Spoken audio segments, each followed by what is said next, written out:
오늘 하나님이 우리에게 주신 말씀은 창세기 4장 1절부터 7절까지 우리 함께 나누도록 하겠습니다. 창세기 4장 1절부터 7절까지 말씀입니다. 오늘 우리가 함께 나눌 말씀은 가인과 아벨의 이야기입니다. 오늘의 내용 자체는 제가 따로 설명을 드리지 않아도 될 정도로 우리가 너무 잘 알고 있는 그런 내용입니다. 그러나 하나님의 말씀은 언제나 우리에게 새롭게 들려올 줄 믿습니다. 하나님은 가인의 제물을 받으시지 않으셨고 아벨의 제물만 받으셨습니다. 오늘은 이 말씀을 우리가 예배에 한번 적용해 보고자 합니다. 우리가 한 주간 새벽 예배, 그리고 수요, 금요, 주일 이렇게 예배를 드린다면 한 8번 정도의 예배를 드리게 됩니다. 생각보다도 많은 횟수죠. 이렇듯 우리의 삶은 예배의 삶에 그렇게 예배에 많이 노출되어 있다는 것입니다. 한편으로 우리가 이렇게 예배를 드리는 것이 하나님의 은혜이기도 합니다. 예배 드리는 것이 너무 감사하고 우리에게 너무 귀하게 그렇게 여겨집니다. 우리가 예배자로 살아가는 것은 하나님이 우리에게 주신 축복 가운데 가장 큰 축복이라고 그렇게 믿어지고 생각되어집니다. 그러나 우리가 드리는 이 모든 예배가 하나님께서 정말 하나님은 기뻐 받으시고 계신 걸까요? 우리의 만족과 우리의 유익을 위해서 지금 우리가 예배를 드리고 있는 건 아닐까요? 정말 하나님이 원하시는 예배, 하나님의 꿈을 이루어드리는 예배, 정말 우리가 드려지는 예배가 정말 하나님이 원하시는 예배일까요? 하나님은 분명히 예배하는 자를 찾으십니다. 요한복음의 말씀이죠. 아버지께 참되게 예배하는 자들은 영과 진리로 예배할 때가 오나니 곧 이때라. 아버지께서는 자기에게 이렇게 예배하는 자들을 찾으시느니라. 아멘. 예수님께서도 이렇게 말씀하셨습니다. 하나님은 지금 이 순간에도 하나님을 예배하는 예배자를 찾고 계십니다. 오늘 가인과 아벨의 말씀은 그리스도인인 우리들에게 어떤 예배자의 모습을 갖춰야 하는지 우리가 오늘 말씀으로 보여주고 있는데요. 자, 오늘 본문 창세기 4장부터 우리 1절, 7절까지의 말씀을 우리 한 목소리로 읽어보도록 하겠습니다. 아담이 그의 아내 하와와 동침하매 하와가 임신하여 가인을 낳고 이르되 내가 여호와로 말미암아 등남하였다 하니라. 그가 또 가인의 아우 아벨을 낳았는데 아벨은 양치는 자였고 가인은 농사하는 자였더라. 세월이 지난 후에 가인은 땅의 소산으로 제물을 삼아 여호와께 드렸고 아벨은 자기도 양의 첫 새끼와 그 기름으로 드렸더니 여호와께서 아벨과 그의 제물은 받으셨으나 가인과 그의 제물은 받지 아니하신지라. 가인이 몹시 분하여 안색이 변하니 여호와께서 가인에게 이르시되 내가 분하여 함은 어찌 됨이냐 안색이 변함은 어찌 됨이냐 내가 선을 행하면 어찌 낯을 들지 못하겠느냐 선을 행하지 아니하면 죄가 문에 엎드려져 있느니라. 죄가 너를 원하나 너는 죄를 다스릴지니라. 아멘. 농사를 짓는 가인, 그리고 양을 치는 아벨, 두 형제는 똑같이 하나님께 제물을 드렸습니다. 그리고 심지어 아벨이 가인보다도 아벨보다 가인이 더 먼저 하나님께 제물을 드렸었죠. 그러나 하나님이 가인의 제물은 받으시지 않으시자 가인은 몹시 분해하고 안색이 변하게 됩니다. 가인이 이렇게 변하게 된 이유에 대해서 저는 곰곰이 한번 생각해 보았습니다. 이 부분에 있어서 지금까지 수많은 목회자들이 설교를 해왔고 정통적으로나 신학적으로 이 하나님이 가인의 제사를 받지 않은 그 이유에 대해서 많은 의견과 주장들 그리고 주석들이 있다는 것을 여러분도 잘 아실 겁니다. 수도 없이 여러분이 이 본문을 들으셨을 텐데, 그런데 오늘 저는 이 말씀을 준비하면서 왠지 거기에 마음이 더 가지 않고 이런 질문이 하나 생기게 되었습니다. 가인은 하나님이 자기의 재물을 받지 않으셨다라는 것을 어떻게 알았을까요? 우리는 늘 하나님께서 아벨의 제사만 받았어. 왜 아벨의 제사만 받았지? 가인의 제사는 왜 받지 않았지? 라고만 생각하는데, 우리가 한번 가인의 입장에 됐을 때 가인은 왜 내가 드린 제물은 하나님이 받지 않으셨을까? 그 부분을 어떻게 가인이 알게 되었을까요? 대부분 사람들은 똑같이 드린 제사인데 왜 지금 아벨의 제사만 받았는지 거기에만 집중을 하게 됩니다. 왠지 모르게 그냥 가인은 나쁜 사람이 되죠. 그러나 여러분, 오늘 우리가 이렇게도 생각해 봤으면 좋겠습니다.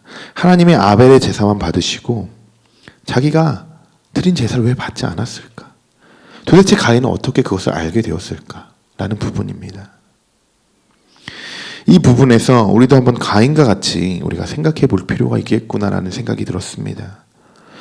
여러분도 한번 생각해 보셨으면 좋겠습니다. 어떻게 하면 알 수 있었을까? 이렇게 한번 해보면 굉장히 이 문제는 쉽게 풀어지게 됩니다. 우리가 한번 가인의 입장이 돼보는 거죠.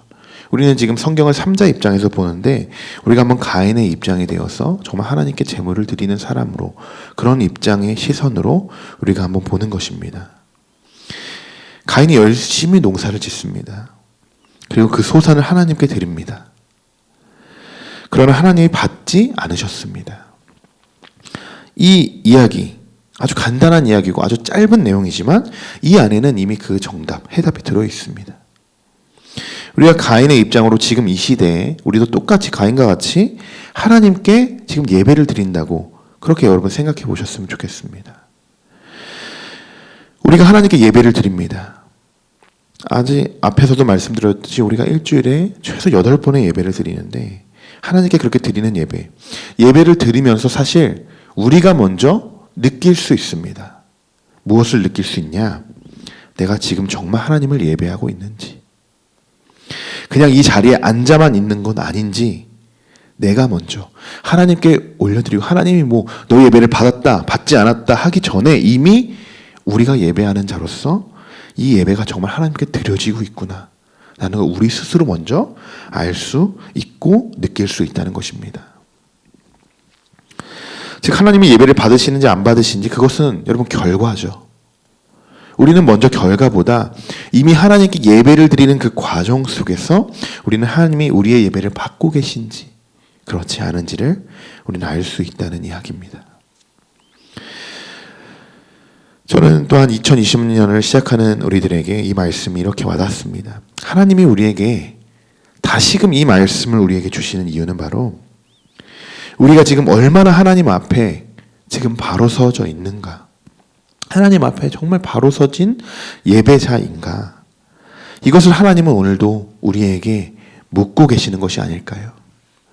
우리가 결단합니다. 2020년이 되면 우리는 늘 비전을 계획하고 우리가 하나님의 꿈을 이뤄드린다고 막 여러 가지 계획들을 쓰는데 그 모든 계획과 비전 앞에 우리가 먼저 잊지 않아야 될 것은 나는 정말 하나님께 예배를 드리고 있는 예배자인가? 여러분은 어떠십니까? 이 고요한 새벽 시간 하나님이 여러분의 마음을 조용히 두드리고 계신다는 것을 여러분 느끼십니까?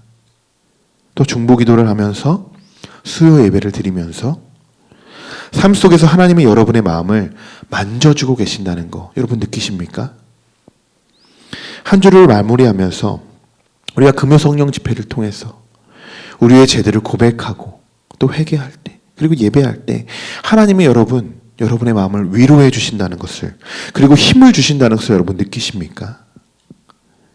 주일이 되어 또 새롭게 한 주간을 살아갈 수 있는 하나님의 성령의 기름 부음을 분명히 하나님 우리에게 부어주시는데 여러분 그 성령의 기름 부음을 받고 지금 이렇게 살아가고 계십니까? 만약 이것을 여러분이 느끼시고 하나님의 감동이 여러분의 마음속에 계신 분들이 계시다면 그것은 분명 하나님이 여러분의 예배를 받고 계시는 줄 믿습니다. 바로 이런 사람들이 진정한 예배자죠. 하나님은 안색이 변한 가인에게 이렇게 말씀하십니다. 7절의 말씀을 한 번 더 같이 읽어보겠습니다. 내가 선을 행하면 어찌 낯을 들지 못하겠느냐. 선을 행하지 아니하면 죄가 문에 엎드려져 있느니라.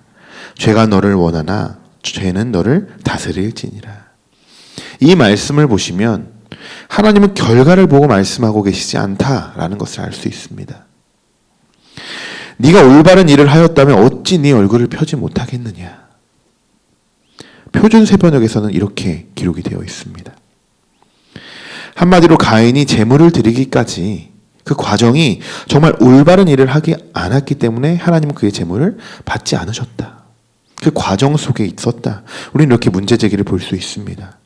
여러분, 우리도 하나님께 예배를 드리는 이 모든 과정은 정말 중요한 것입니다. 여기서 예배는 주일에만 드려지는 그런 예배, 그것만을 이야기하는 것이 아닙니다.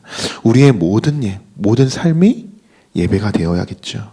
우리의 삶 자체가 예배자가 되어야 하는 것이고, 하루하루 우리는 하나님만을 예배하며 살아가는 그런 예배자가 되어야 하는 것입니다. 여러분, 그런 예배자가 되시길 소망합니다. 하지만 이렇게 산다는 거 여러분도 아시겠지만 정말 쉽지 않습니다. 단 하루? 아니죠. 단 몇 시간이라도 우리는 죄를 뿌리치고 살아가기에 너무 벅차합니다. 그러나 여러분, 2020년에는 우리에게 이 창세기의 말씀을 통해서 우리가 다시금 신앙을 또 회복되고 또 하나님의 놀라운 계획에 우리가 이끌어지고 동참하는 우리 모두가 되길 소망합니다. 죄를 뿌리치시고 승리할 수 있는 그 비결. 오늘 하나님이 7절의 마지막 구절에서 이렇게 말씀하십니다. 죄가 너를 원하나 너는 죄를 다스릴지니라. 죄의 속성을 이야기하고 있죠. 죄는 여러분 우리를 원합니다. 사단이 우리와 멀리 동떨어져 있는 것이 아니죠. 오히려 우리에게 아주 가까이 우리를 공격하고 있습니다. 죄는 우리를 언제나 끊임없이 원합니다. 원할 뿐만 아니라 우리를 극심하게 괴롭히죠. 그러나 하나님 말씀하십니다. 그러한 죄까지도 너는 다스릴 수 있을 것이다. 너가 다스리게 될 것이다. 여러분, 우리에게 전능하신 하나님이 함께 하십니다. 살아계신 하나님이 우리와 함께 하십니다. 그렇기 때문에 우리는 죄에서 벗어나게 될 수 있고 오히려 그 죄들을 다스릴 수 있는 그런 예배자가 될 것입니다. 2020년에는 저와 여러분이 오직 예배자로 바로 서고 이 사단과의 싸움에서, 이 죄악과의 싸움에서 꼭 승리하는 그런 한 해가 되시기를 주님의 이름으로 축복합니다. 기도하겠습니다. 많은 사람들은 결과만을 중요시 여길 때가 정말 많이 있습니다. 그러나 하나님의 나라는 결과만으로도 들어갈 수 없고 어떤 부와 명예로도 들어갈 수 없다는 것을 우리는 너무나도 잘 알고 있습니다. 우리의 마음 중심을 보시는 하나님, 우리가 드리는 이 예배가 온전히 하나님께 드려지기를 간절히 소망합니다.